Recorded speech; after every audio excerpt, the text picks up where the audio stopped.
Shalom, selamat pagi keluarga besar kerajaan sorga. Semua yang dikasihi Tuhan Yesus Kristus. Pagi ini aku mau bercerita lagi. Pendek aja, kayak biasa. Pagi ini kita kasih judul kasih yang sebenarnya. Sempurna enggak, benar, mungkin benar.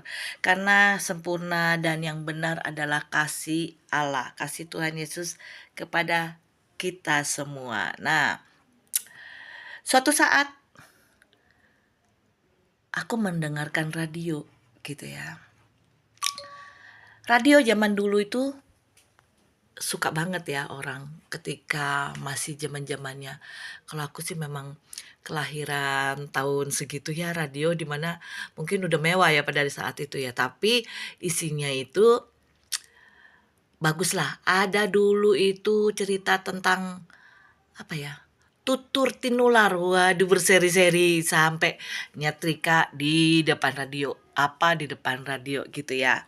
Nah, suatu saat ada sesi konseling sesuatu ya, suatu kayak relawan atau apa konseling sehingga mereka punya acara itu kayak interaksi langsung melalui via telepon gitu ya. Atau ya begitu. Bukan telepon ya. Telepon juga ya kalau gitu ya. Biasanya ya di radio gitu. Telepon bercerita.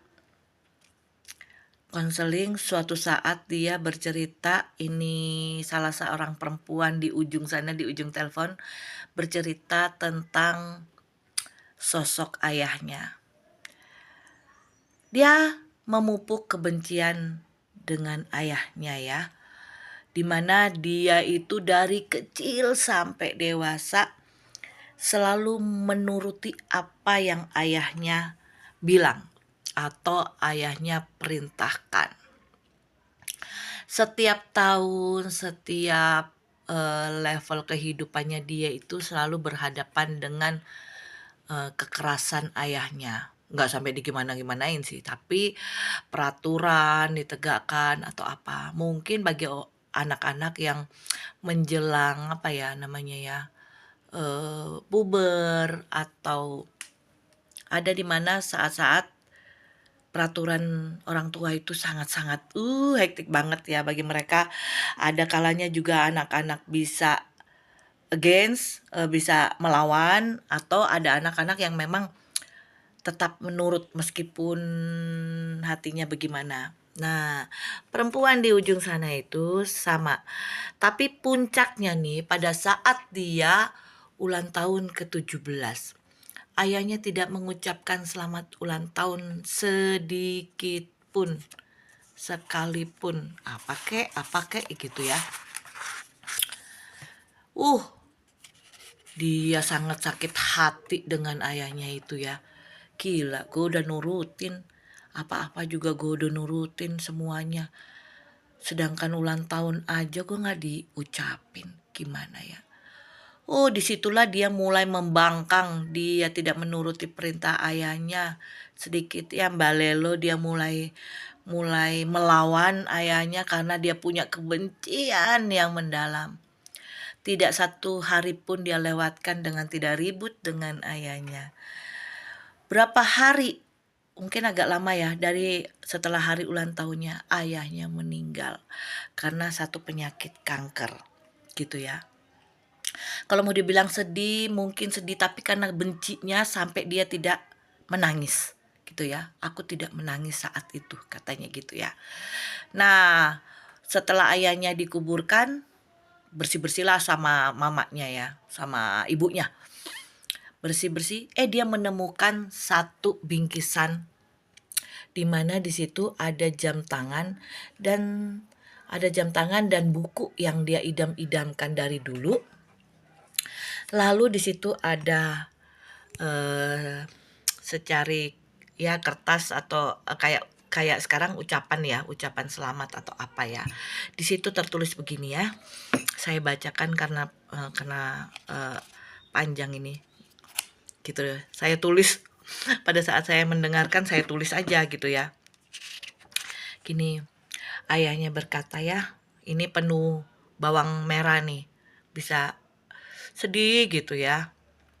Ya Tuhan, terima kasih karena Engkau mempercayai diriku yang rendah ini untuk memperoleh karunia terbesar dalam hidupku. Kumohon ya Tuhan, jadikanlah buah kasih hamba-Mu ini orang yang berarti bagi sesama dan bagimu. Ini doanya buat anak itu. Janganlah Engkau hanya memberikan jalan yang lurus dan luas membentang, tetapi berikan pula jalan yang penuh liku dan duri, agar ia dapat meresapi kehidupan dengan seutuhnya. Sekali lagi kumohon ya Tuhan, sertai anakku dalam setiap langkah yang ia tempuh, dan jadikan ia sesuai dengan kehendak-Mu. Selamat ulang tahun anakku, doa ayah menyertaimu. Oh, langsung nangis anak itu. Saya juga ikutan nangis pada saat itu. Karena ceritanya pasti lebih sedih ya, dia menceritakan dirinya. Kalau saya kan menceritakan lagi apa yang dia ceritakan. Meledaklah tangisan yang memang ayahnya sakit kanker itu tidak ada yang tahu kecuali istrinya. Kenapa dia lakukan itu? Kenapa dia keras sama anak ini?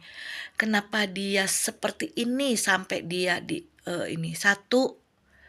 Kalau menurut ibunya, satu, dia mau membentuk anaknya ini menjadi seorang perempuan yang mandiri, perempuan yang bisa berjuang, bisa memperjuangkan dirinya untuk berhadapan dengan dunia yang sesungguhnya ya. Kedua, dia tidak mau anaknya tergantung sama dia, sehingga pada saat dia pergi, anaknya tidak merasa kehilangan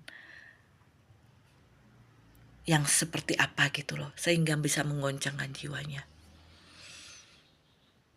Orang tua seperti itu ya, love banget gitu sama anak-anak, memperhatikan.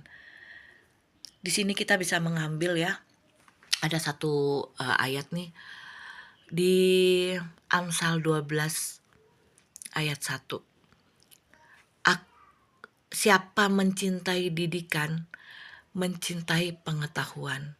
Tetapi siapa membenci teguran adalah dungu. Gitu loh. Jadi gak setiap kita harus berhadapan-hadapan dengan perlawanan setiap hari ya. Bahwa apa yang dikatakan, apalagi orang tua kita paling tidak gitu ya. Mau salah mau benar, itu orang tua kita yang lebih dahulu lahir, yang lebih dahulu makan asam garam kehidupan. Otomatis dia tidak mau dong anaknya itu kenapa-kenapa. Dia gak mau dong anak ini besoknya menjadi anak. Siapa orang tua yang mau anaknya jadi susah? Kalau ada duit mah pasti zaman sekarang ya, cuma didikan itu bisa berarti salah. Tahu-tahu aja udah anak ukuran SMA, udah punya mobil sendiri, motor, bahkan rumah. Itu wujud kasih sayang. Cuma tidak semua kasih sayang yang dilimpahkan itu menjadikan anak-anak itu kuat, menjadikan anak-anak itu strong di kehidupan nyata nantinya. Apa yang kita bisa ambil? Bahwa kita punya yang namanya panutan, punya tuntunan hidup, yaitu firman Tuhan. Kalau di Kristen ya, kalau di agama lain ada misalnya Al-Quran atau apa. Tuhan Yesus Kristus itu sama dengan kayak Bapak kita. Dia bisa menghajar, bisa mengasihi. Menghajar juga bukan berarti dia mau membinasakan. Itu hanya iblis itu. Merenggut, membinasakan, mematikan, menggoda. Itu hanya bisa dilakukan iblis. Tapi kalau Bapak enggak. Kalau dia menghajar, itu ada maksud-maksud tertentu menjadikan kita taat, setia. Tapi terlebih dari itu dasarnya adalah percaya. Kita percaya Tuhan Yesus Kristus bisa memberikan kita bahagia yang sebenar-benarnya atau kasih yang sempurna, yaitu firman Tuhan. Itu kasihnya yang sempurna buat kita. Apalagi di ujungnya dia mati, buat kita. Tapi dia bangkit, dia naik untuk kedua kalinya datang kepada kita. Nah, masalahnya kita mau ditemui kita dalam keadaan setia atau enggak nih? Itu free will, pilihan kita. Kita mau ditemui Tuhan Yesus dalam keadaan kita setia, nurut perintahnya, mau dihajar, mau diproses, itu tergantung kita. Gitu. Tapi ujung-ujungnya untuk kebaikan kita seperti Bapak ini. Dia mau anaknya tidak tergantung dengan siapapun. Bisa berdiri kokoh. Bahkan terhadap dirinya. Tapi kita punya satu jalan kebenaran dan hidup cuma Tuhan Yesus Kristus. Nah, kita di sini harus bergantung ya.